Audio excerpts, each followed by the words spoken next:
Bien, bonjour à tous, amis secondes, et bienvenue dans ce deuxième épisode qui sera conclusif sur la Renaissance et sur les guerres de religion. Donc, précédemment, on a vu comment la réforme s'était mise en place selon les pays et comment avait évolué eh bien, la dénonciation des méthodes catholiques au sein de cette nouvelle religion, initiée par Luther, Calvin, Zwingli et les autres, et comment elle avait essaimé dans l'Europe et surtout comment elle avait profondément divisé l'Europe.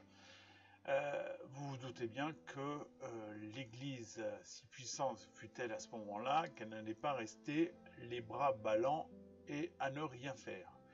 Et c'est ainsi que va s'initier ce qu'on a appelé la contre-réforme, et c'est ce que nous allons voir aujourd'hui, la réforme catholique, la contre-réforme. Alors, on l'a dit, les protestants contestent l'organisation de l'Église, mais aussi les enseignements. C'est pourquoi le pape Paul III décide de réunir tous les évêques. Ce sera donc un concile. Un concile, c'est une réunion des évêques qui va se tenir à Trente en Italie, de 1545 à 1563. Oui, c'est extrêmement long, mais vu l'ampleur des décisions à prendre, c'était nécessaire. Ainsi, le Concile va préciser la doctrine de l'Église et va procéder à certaines réformes nécessaires. Par exemple, on l'avait vu que les prêtres, avaient une vie relativement dissolue ou étaient à ce moment-là assez peu formés. Le clergé va donc être formé à partir de ce moment-là dans des séminaires.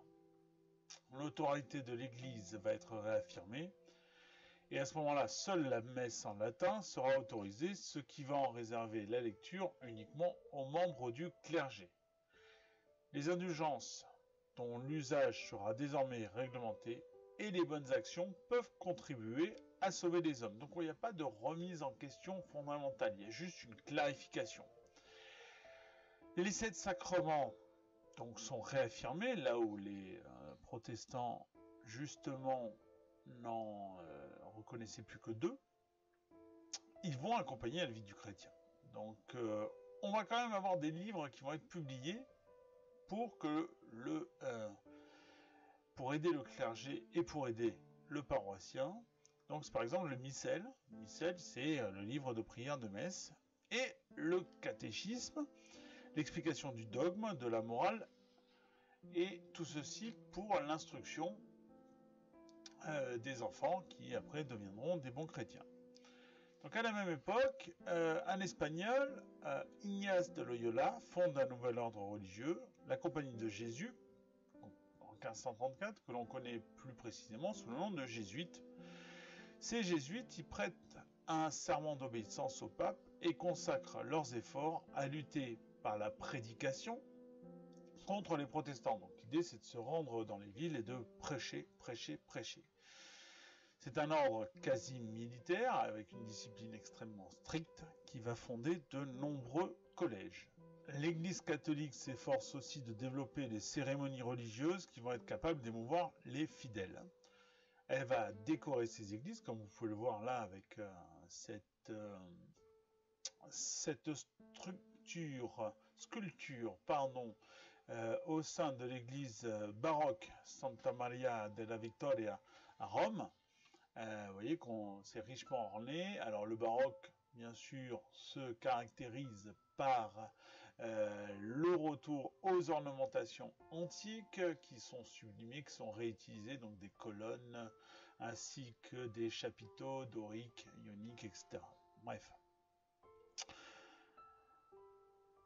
On réaffirme aussi l'art religieux et son importance. Cela ne va pas du tout empêcher l'éclatement de la chrétienté occidentale, comme vous avez pu le voir dans la carte, et je vous renvoie à la carte précédente.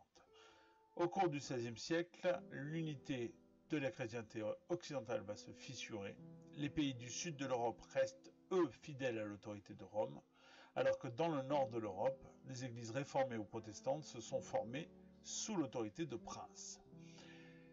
Ces divisions durables vont aboutir à des états de guerre entre États catholiques et protestants, ou comme en France, entre communautés catholiques et protestantes sous forme de lutte de pouvoir. En effet, malgré des appels à la tolérance, catholiques et protestants s'engagent dans un très long conflit. Ce sont les guerres de religion, il y en aura 8 en France. Elles durent près de 40 ans, on part de 1559 avec le massacre de Vassy jusqu'à l'édit de Nantes en 1598. Et elle culmine avec le massacre de la Saint-Barthélemy de 1572. Henri IV va mettre fin au conflit avec l'édit de Nantes en 1598. C'est l'édit qui donne une tolérance religieuse. Donc pour aller plus loin, vous avez effectivement donc les guerres épées de religion, mais c'est relativement fin, enfin relativement léger, pas fin, léger. Donc je vous invite à voir la vidéo en description pour aller un peu plus loin sur les guerres de religion. Gardez quand même les dates, hein, il faudrait être capable de bien pouvoir les expliquer. D'ailleurs, j'invite 2 groupes ou alors 2 personnes à faire un exposé sur les guerres de religion et sur l'édit de Nantes et sur la Saint-Barthélemy. Donc on va demander à 3 personnes volontaires qui veulent bien se faire connaître soit par Outlook, soit par Discord, d'ici le live et au live de mardi, nous en parlerons. Voilà. Sur ce, je vous souhaite une bonne journée. On se retrouve pour le live. D'ici là, que la force soit avec vous.